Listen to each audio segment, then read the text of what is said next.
Hi, I'm Oscar Graybill, Director of Socratic Seminars International. I'm so pleased to be here today to talk to you about what we call the vital elements of a Socratic seminar.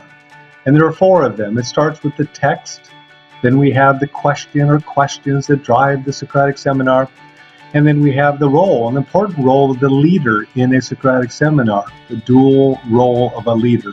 And also, obviously, the participants, the students, what do they need to be doing? But today we're going to talk about the text.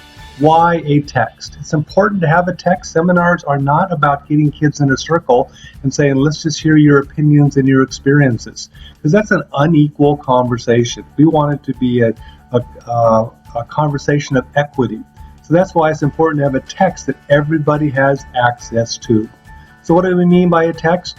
Well, a 1 or 2 page document. It can be prose, it can be poetry, it can be a video, it can be art, it can be music, it can be lyrics, and it can be articles from National Geographic, articles from the Smithsonian, things that kids can talk about in the big ideas of math and science.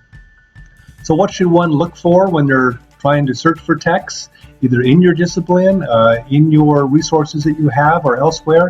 Be looking for pieces that are rich in ideas, issues, and values worth talking about. Secondly, look for a piece that has some ambiguity. And what I mean by that is that there are multiple perspectives, multiple viewpoints that can be looked at and talked about and wrestled with.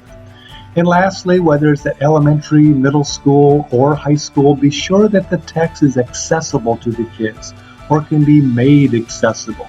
So you want to be working with challenging works, but not so much that the kids can't even know what the text is about. Thanks for tuning in to part 1 of the 4-part elements of Socratic Seminar.